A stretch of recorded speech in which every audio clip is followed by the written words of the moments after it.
Welcome back to True Crime with Andy Hale. I've got my friend, wingman, person I love to talk true crime with, George Jared. He's been on this podcast before. True crime author, award-winning investigative journalist. He's covered murder cases and other news stories for nearly 2 decades. Featured speaker at CrimeCon in 2021 and 2022. Featured in the New York Times. Currently has his own podcast, Diamond State Murder Board, and also a member of Case Breakers, a national organization dedicated to solving some of the most notorious unsolved crimes, including the Zodiac murders, which we're going to talk about today. I'm so looking forward to this. Welcome back, George. Thanks for having me, Andy. I'm glad to be back.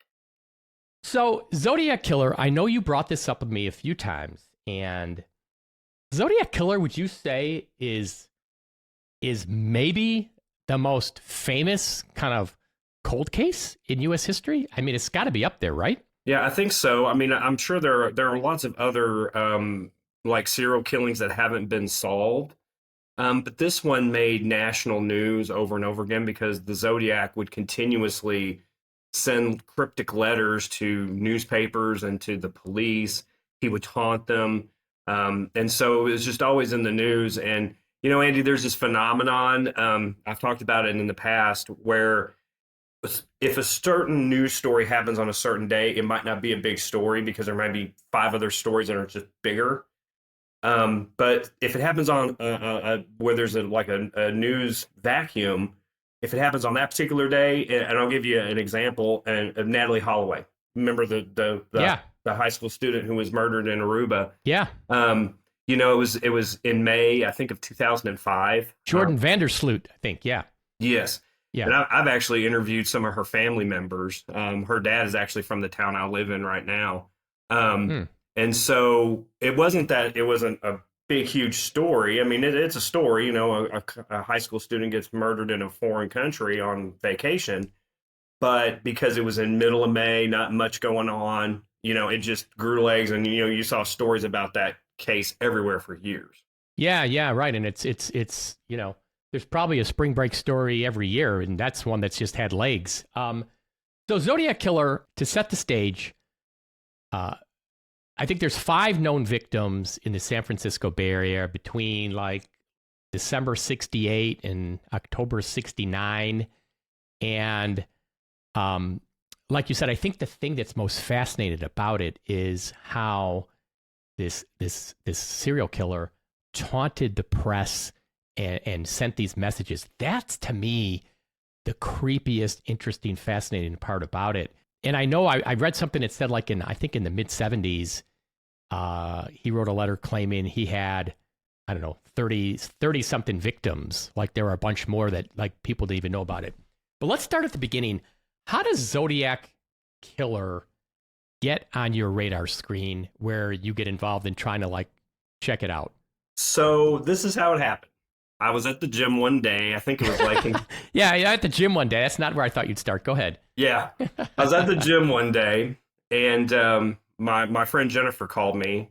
Jennifer Buckholtz, who I work with, who co-wrote my last book. Her and I are investigative partners in a lot of the stuff that we work on. She had written a story about the Rebecca Gould murder case. That's a case you and I talked about previously. Yep. And she had written it for AMU University, and a TV anchor, a morning show anchor in California, who was working in Salinas, California at the time, he read Jennifer's story, and he wanted to talk to her about behavioral analysis. And so she calls me up and says, hey, this guy has sent me, he's written a rough draft for a book because he thinks he's solved the Zodiac. He thinks he knows the identity of the Zodiac. And of course, as soon as I hear that, I'm getting in my car, rolling my eyes. I'm like, oh my God, okay. So she wanted to send me a rough copy of this rough draft of this book. And I was like, oh man, I don't even want to read this. This is going to be garbage. You know, when you work in the news business, Andy, you get tips all the time. Everybody's solved the case. Everybody's got a theory. Everybody's got a... Yeah, everybody knows. Everybody knows. Yeah. And, you know, and it all 99% of the time turns out to be garbage. And so but he was a journalist. So I was like, okay, I take him, you know, pretty seriously. I probably read maybe, I don't even know how many pages, maybe 50 pages. And I was like, this guy, I think he solved it. I really believed it. Wow. And it was incredible. And so, to make a long story short, there's this organization called the Case What Breakers, and you kind of what year was that though? When that happened? What year was that? it was either late 2019 or early 2020. I remember it being cold, so it was some kind of in that time frame. Okay. So you're talking about case breakers. Go ahead. And so this national organization called the Case Breakers, and it's just a collection of former law enforcement, attorney, like prosecutors, people who've worked in, on criminal cases, journalists like me.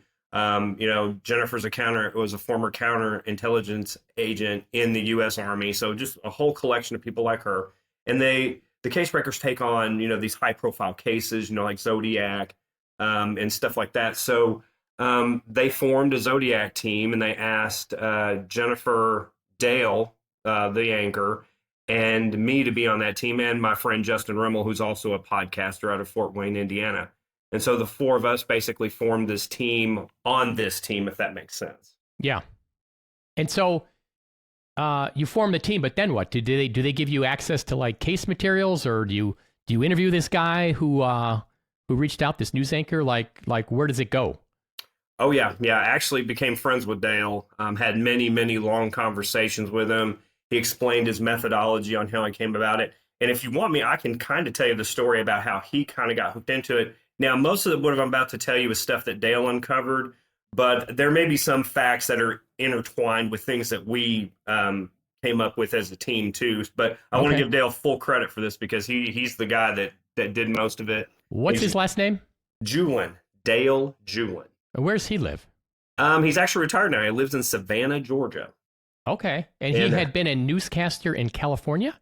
Yes. Was he a newscaster in California at the time of the murders? No, late 60s? He was a child then, or like maybe early teens. So he grew up, with the specter of the Zodiac. He remembers being a kid on the school bus. There was the Zodiac had sent a letter where he said he would love to, shoot the kiddies as they're coming off a bus or something like that. And so for a while, like sheriff's deputies would follow buses around after school. God, that'll freak out all the parents in the neighborhood. So Tell me his story. How does he get hooked? So he had just gotten done doing the morning show. He's the anchor. They get a message that this homeless guy says he's on the run because the Zodiac is after him, and that he knows the identity of the Zodiac. And of course, and Dale said it. He said, George, if I had a nickel for every time somebody called up to the news station and said, hey, I know what the Zodiac is, I'd be retired.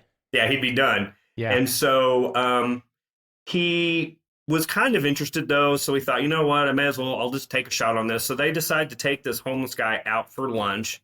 The guy orders like a $65 meal or something like that, and he gives him a name, and he tells him his story. And the story is that they called the Zodiac the old man. His name was Gary Francis Post. Okay, and they called him the old man. He was kind of like a mentor, like he had a group of younger men that he mentored. They'd go hiking and hunting and fishing and all this other stuff. And so he had an association with this guy for years. And then he finally confronted the guy and said, hey, I think you're the Zodiac. And the guy went crazy on him and tried to kill him. And so Dale's like, okay, this is whatever story. So Dale just leaves it alone. Before he leaves with that guy, though, he did get the name. And so a couple days later, Dale is sitting at home.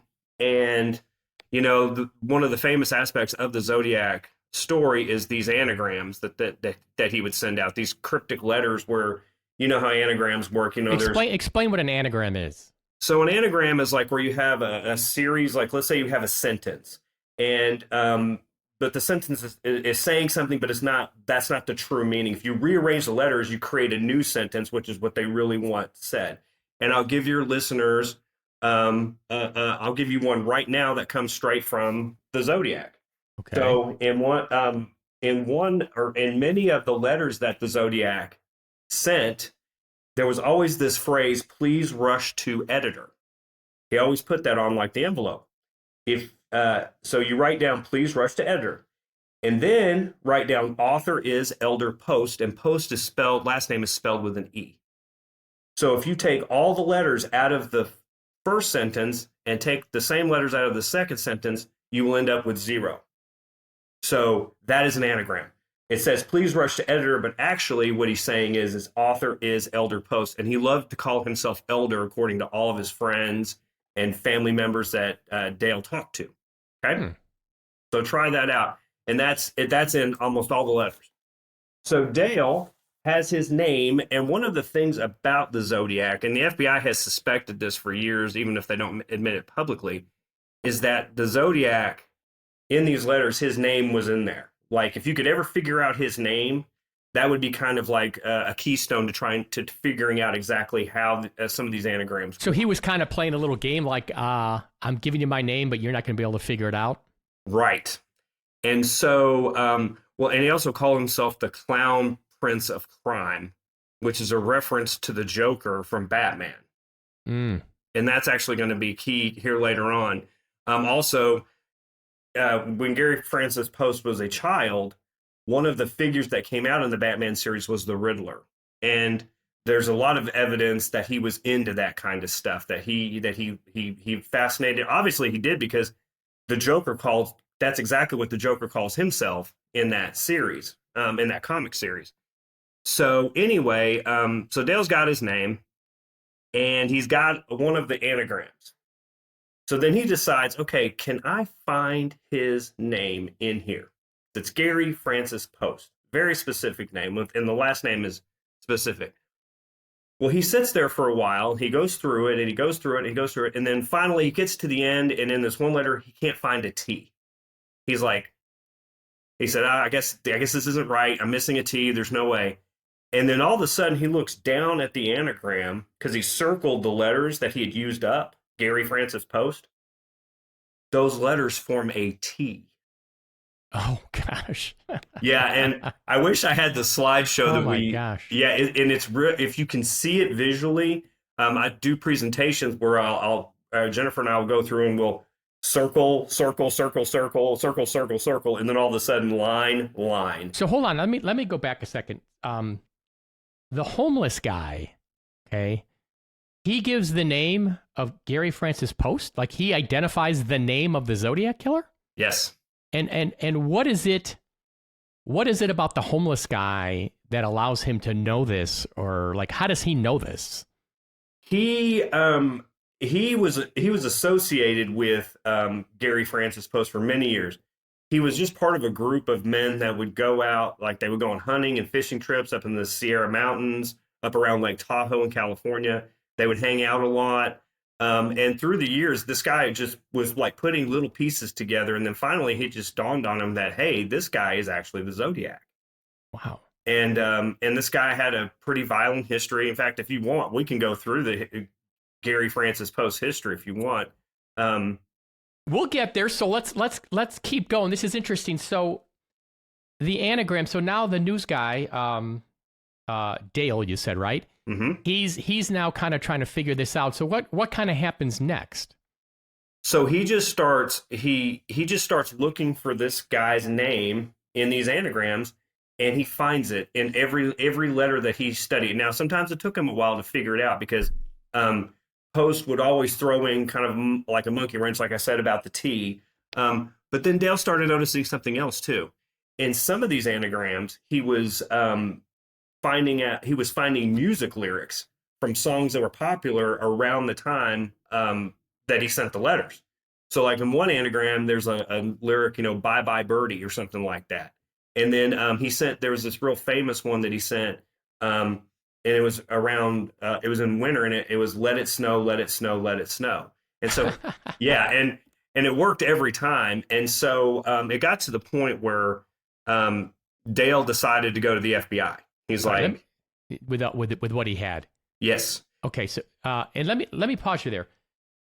Today, is it possible, I would think, like with AI and the advancements in technology, to feed all those letters into some kind of computer program, and AI could spit out what's depicted in there? I would think it's possible. I'm not familiar enough with solving anagrams or with AI in that particular. I feel like that's a computer issue, but all right. So go ahead. So I'm sure that's out there. That's very curious. We'll have to check that out. But he goes to the FBI with what he knows. Yes, he goes to the FBI. Do they tell him like you're out of your mind? No, they interviewed him for several hours. Really? They did. They interviewed him for several hours, and and I believe the guy's name is Chris Avery. Maybe Chris Avery. think that's his name. That's The the homeless homeless guy? guy. I think that's his name. I know his last name's Avery. But they interviewed him too. And spoiler alert: the FBI will not say that they have a primary suspect in this case. We have an informant inside the FBI, and since 2016, Gary Francis Post has been their top suspect. Really? And, yes, and this is after Dale went Is this to them. public at all? Does anybody know this? Is this in the mainstream media? Yeah, it has been covered by the mainstream media. In fact, the FBI had to. It's been covered by I think CNN and Fox News both had stories about it. I know. I gotta up my game because that's interesting if that's out there. Yeah. In fact, it got to the point where the FBI had to release. They released a statement saying we cannot confirm or deny that Gary Francis Post is our primary suspect. But here's the thing, Andy. Being in the news business, this is what I know. If an alien spaceship lands on the south lawn of the White House today and nobody sees it, or one or two people see it, the government will say we cannot confirm or deny that a spaceship landed there. If no spaceship landed there, they're going to come out and say no spaceship landed there. So if this guy wasn't a suspect, they would just come out and say, hey, he's not a suspect. Okay, so just move on. So when Dale goes to the FBI, did the FBI already have Gary Francis Post on their radar screen? We don't know that. We think they probably did, but we don't know for sure because obviously the FBI doesn't share. They're not going to share case file information with anybody. So is this kind of where it stalls out, like in the sense of like that's kind of where it's at right now? No, actually, what happened was so he goes to the FBI and he also went to other police agencies too. He went and talked to the San Francisco police. They met with him. He met with police officers. Actually, I'm jumping ahead of myself. So one of the most famous letters that the Zodiac sent was the Halloween card. It has this dancing skeleton on it. And in that card, there's a reference to Donna Lass. She was a nurse who went missing from State Line, California back in 1970. And her body's never been found. Well, the Zodiac wrote 3 letters talking about Donna Lass. And so Dale was looking at this card and he started deciphering some things about it. And he deciphered while he was going through it that the Zodiac had claimed that her body was up in a tree in a bear catch, that he had killed her, boiled her body, boiled her down to her bones, and then he had put her in this tree. Okay? What? Put her bones up in a tree. Good God. And so he called like the Coast Guard who works called a guy at the Coast Guard who works in Lake Tahoe because he was also able to come up with the name of Zephyr Cove, this really remote cove out in the middle of nowhere on Lake Tahoe. So he calls the Coast Guard, and there's like these weird symbols on it, like the Zodiac has that that crosshair symbol which is it's weird though. It doesn't look like exactly like a crosshair. And I'm going to get to that in a minute because this is very interesting. So up in the corner of the card, there's like that symbol, but it doesn't look like it normally looks in other, like the other times he used it. It's off. It's off center even more so. And then there's this weird symbol on the other side. Well, he calls the Coast Guard, a guy at the Coast Guard up, and he sends him a picture of what he's talking about. And immediately the Coast Guard guy goes, well, that symbol over there, that's wind bar. It's giving you directional coordinates is what it's doing. And that other symbol up here is actually, it's a radar symbol. And it's called the boogeyman signal because it's when a radar operator knows there's something out there, but they can't identify it. They know something's there, but they don't know what it is. Oh, wow. That's creepy. Yeah. And so this is the Halloween card. And so basically he gets the coordinates. And Gary Francis Post was an avid like he loved to travel around in an RV. He also was a house painter. So he always had 40-foot ladders. So to make a long story short, they take these coordinates. They go out to this remote place in Lake Tahoe. The police go with them. Detectives go with them. That a local person with a 40-foot ladder comes up. A detective goes up there, and sure enough, there's the remnants of a bear catch at 40 feet up this tree. Wow. Holy shit. Yeah. And so at this point, the police bring in a cadaver dog. The dog went Went for about an hour. He was roaming around, but again, you're out in the middle of the woods, and I've tried to explain this to people. If that bear catch fell apart and her bones fell out, I mean, they could be anywhere at this point, you know. And finding a body is really even like a body, you know, out in the woods. It's hard to find. I mean, people think it's, you know, would be easy. It's not. I mean, people disappear all the time, and then their remains are found, you know, 500 feet from where they were last seen. Yeah. I covered a case one day, Andy, where this little boy fell into this very not very into I say river. It was more like a creek. It's a river, but it's not very. It wasn't deep. It wasn't rushing. It took them 4 days to find him. They found him 100 feet from where he fell in. Wow. And they had dive teams everywhere. So people who think that this is easy, it's not. And especially when you're out in the wilderness. Dale had begged them to do like an extensive grid search of that area, but to this point they haven't done it. The Zodiac, Gary Francis Post, he actually went to prison for throwing his wife down some steps. And he actually confided in two of his cellmates that he was the Zodiac. Really? Yes. And one of them asked him about Donna Lass, and he said, "Why would you put her in a tree?" And he said, "Everyone looks for a body on the ground. Nobody looks up." Oh, my gosh. When did he die? He died in 2018. Dang. And Dale did get to talk to him once. He did? Oh, yeah. Yeah, he called him. His cellmates actually would call Dale all the time and rat him out. And he told his cellmates, he says, "I cannot believe that this TV anchor figured out that I'm the Zodiac." He said he couldn't believe it. So Dale actually talked to Gary Francis Post? Yes. He was talking to one of his jailhouse snitches. The guy was on the phone, and Gary Francis Post was walking by, and the snitch says, "Hey, you want to talk to him? He's walking by right now." And he goes, "Yeah." So he puts him on the phone. Of course, Dale being a journalist, first thing he asks him, he goes, "Why did you kill Donna Lass?" And he says, "I don't want to talk about that." And then he asked him about his other victims, like 3 or 4. "Why'd you kill the cab driver? Why'd you kill that couple out by the lake in 1968? And after the third time, he screamed, "I don't want to talk about that anymore," and then acted like he fell down or passed out. Phone falls down. And the guy picked up the phone and goes, "Man, you really pissed him off." And wow. Yeah, so he died he wasn't in prison anymore. He was in like a secured facility because he was older. He was about 80 at this point. So but he was just like this house painter. Like, was he ever married? Did he have a family or anybody, or where did he live? He had a wife. He lived in the San Francisco Bay Area during the Zodiac killings. And so let me give you a little history on Mr. Gary Francis Post. Yeah, please. Okay. Gary Francis Post was a radar operator in the U.S. Army, or U.S. Air Force, excuse me, okay. In the 50s. In 1959, he and a friend were out drinking one night, and they get into a horrible car wreck where the friend gets killed, and Gary Francis Post actually went through the windshield.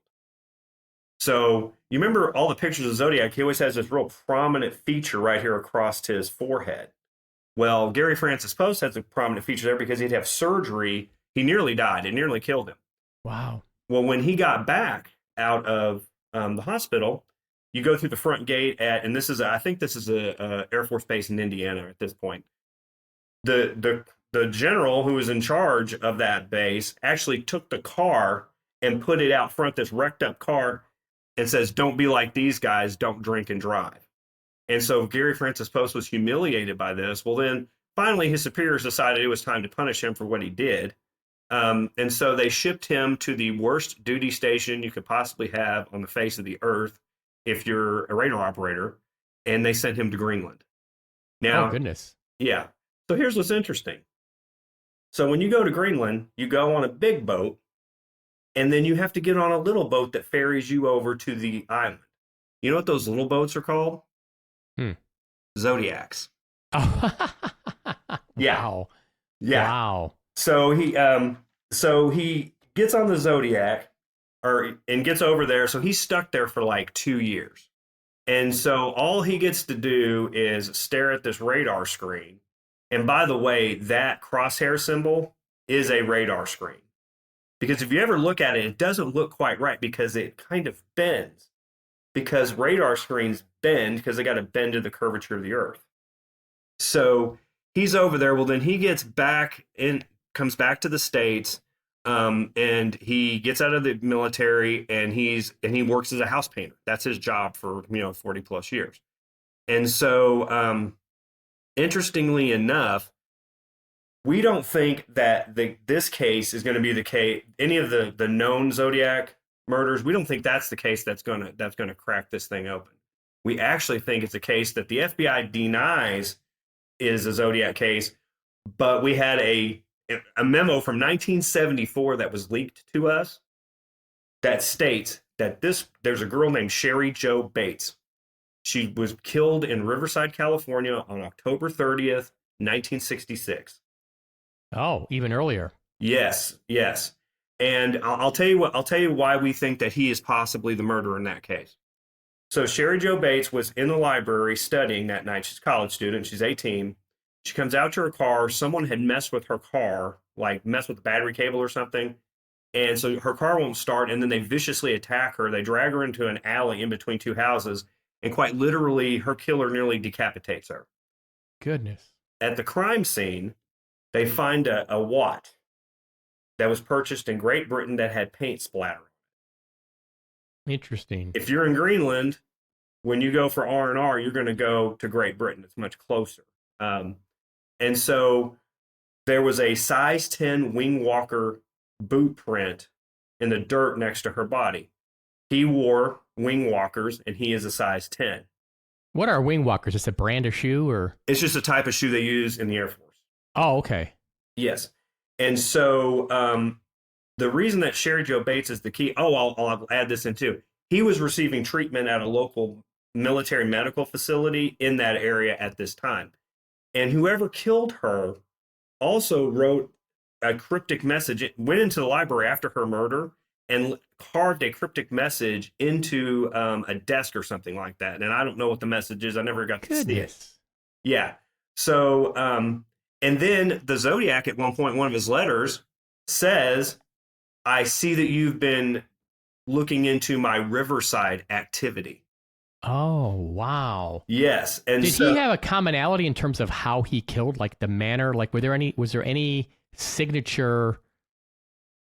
No, and that's techniques? No, nothing. He would shoot, stab, didn't matter. He had no MO when it came to that, and that's kind of one of the problems with trying to figure him out is that he killed males and females.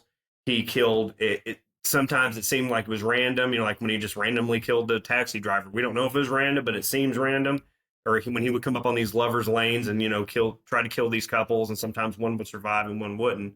The thing about Sherry Jo Bates is before she died, she was able to rip a handful of hair off of her attacker.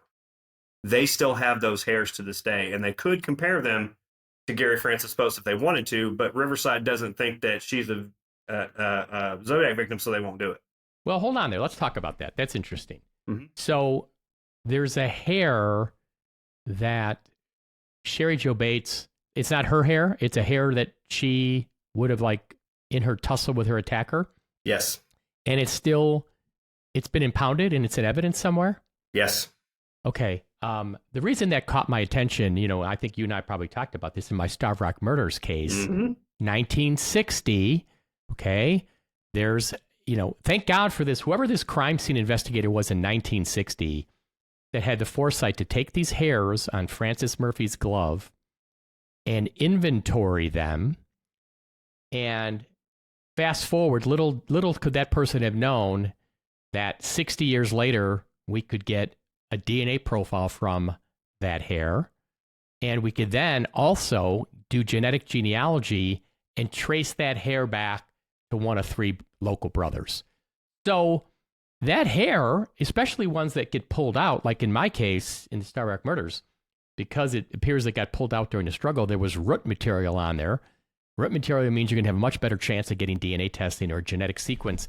I wonder if that hair has the clue, and I wonder how that works. Maybe who has standing to test that hair? Meaning, I would think the family maybe could say, we want to test this. I wonder if somebody like you or me, if we said to the local Riverside Police Department, hey, we're willing to pay for expert testing. We're willing to pay to have a lab do DNA testing. We're willing to pay for Othram, who's the most amazing lab in Texas doing the genetic genealogy. Did you go to their CrimeCon conference? Were you in Nashville? Did you see that at all? Oh, yeah. David Middleman. I mean, unbelievable what they're doing. So I wonder if like we could do it if we just offered to pay for it. We've offered. We've done everything under the sun to try to get them to test this. We've tried to pressure them in many, many different ways. I don't understand that. Like, I don't understand. If there's somebody out there with credentials, it's not like we're just two whack jobs, right? Like you've got this long resume of investigative journalism, solving cases. You've got somebody willing to put in the time and money to help solve it. How could you not, with open arms, say, come on down tomorrow? I'll be here. What time do you want to be here? Like, I'll have a cup of coffee and some donuts waiting for you. What time do you want to be here? Like, I don't get that. What? I mean, that's just crazy to me. Andy, it doesn't make any sense to me at all either. Wow. And here's the thing. We're gonna continue this conversation once this podcast is over. We're gonna talk about this more. So we might have a part 2 where it'll probably be like, yeah, they told us to go pound sand, but we're gonna try again. But go ahead. What are you gonna say? Here's what's crazy. I think I'm right about this. I think they have actually tested those hairs. They had other suspects in that case. Uh-huh. And they've tested that hair against their DNA, and they were able to eliminate 2 other people as suspects so far. So it's not like they're unwilling to do testing on these hairs. For whatever reason, they just won't test it against post DNA, and I don't understand it. Well, and here's the thing with genetic genealogy. Like, so in the Starved Rock murders, the case was 3 women murdered in 1963, like wealthy women from the Chicago suburbs. So we get a DNA sample. We get a profile. It's a male, not Chester Weger, my client, the guy that got charged and convicted of the murders. But there's now this DNA database called CODIS, right? CODIS did not get formed until I think the late 90s. So anytime anybody got arrested, their DNA got put into this national database, right?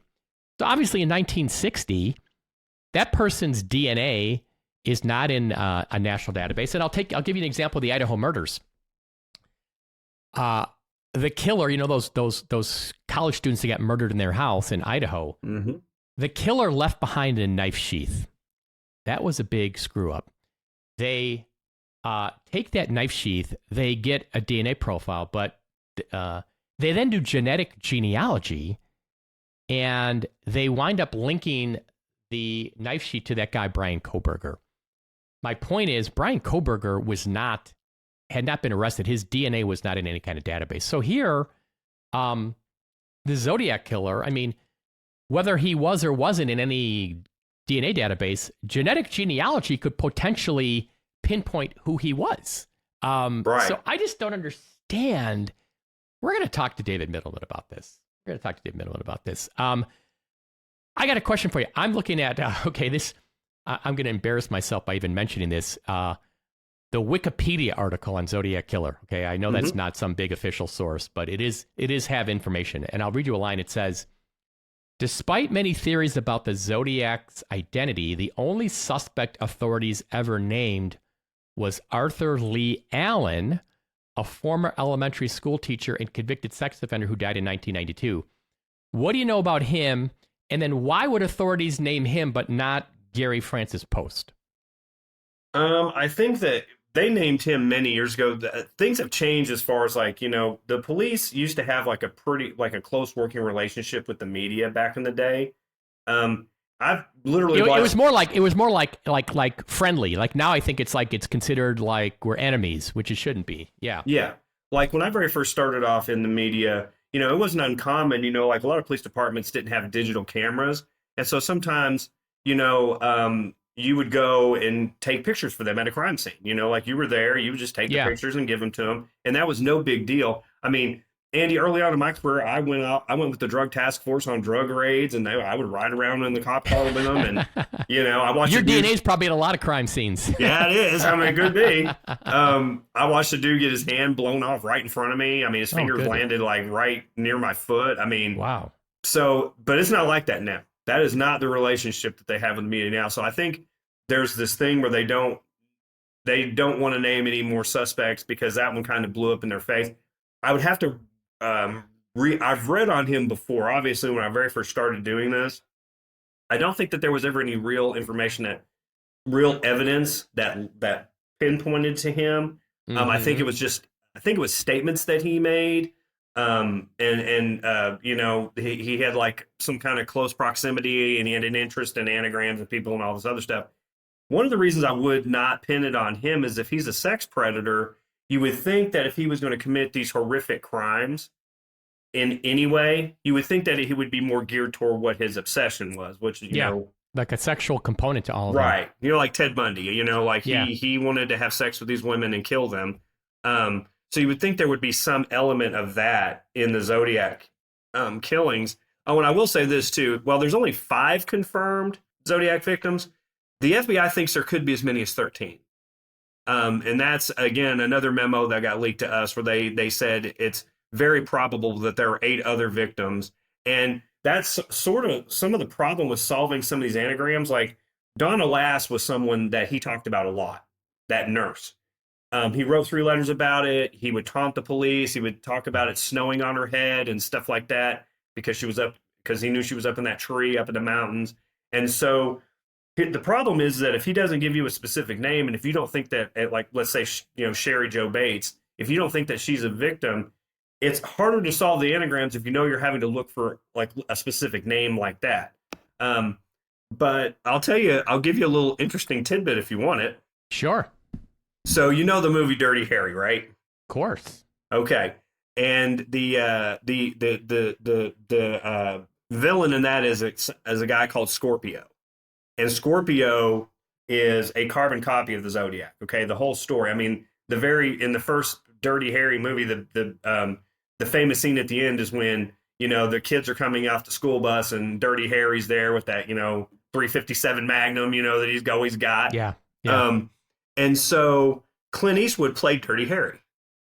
Clint Eastwood's mother lived in the San Francisco Bay Area when all this was going on. And Zodiac actually referenced Dirty Harry, and he actually didn't really like Clint Eastwood playing. Oh. Yeah, and he didn't really like all that, and he actually mentioned it in several letters.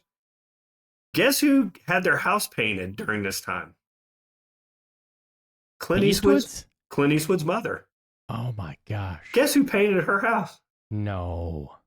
Gary Francis Post. Wow. And we think super interesting. We think that he actually painted the house twice. Wow. And that's amazing. Yeah, and Jennifer, I don't know if you know this, Jennifer's originally from the San Francisco Bay Area. That's where she grew up. And so her and I have actually contemplated going to the house and seeing, like, with some type of like light, if we could got up in the ceiling, if maybe he left a message up there. Oh, that's so interesting. Wouldn't that be crazy? You know, I saw something in the article I read that said in one of his letters, like in 1974, he claimed there were 37 other victims. Yep. So I don't know. I feel like somebody who is, I feel like what he's saying in those letters is more likely true than not true. So I think if he's saying he's got 37 other victims, he probably does. Like, I don't have any reason to say that's bullshit. Like, the guy's killing people. Yeah. He doesn't need to embellish his resume, you know? I mean, so that is super interesting. So tell me this, what's the status today? Is anything active? Is anything being done? Can anything be done? Like, what's the status now? Unfortunately, we don't know what the status is because the FBI won't tell you anything. I mean, having dealt with the FBI on several cases, you know, Andy, this is no joke. I had a case one time back in 2013 where this guy was about to testify. He was about to turn on this drug ring. There were 8 people who had been charged of one of the biggest meth operations in the Mid-South. He was set to testify in federal court. 3 days before he's set to testify, they find him dead in his apartment. He'd been shot in the head, execution style. And so I actually went to his apartment. I found out about it. I saw the bloody mattress. I called the FBI. I'm like, hey, this guy get murdered? And they're like, no. Now, mind you, there are convictions in this case already, at least one conviction. They still won't admit that the guy got murdered to me. If I called them today and asked them, they still won't admit it. I mean, that's how. Yeah. So You talked about this hair that Sherry Jo Bates, grabbed from her attacker.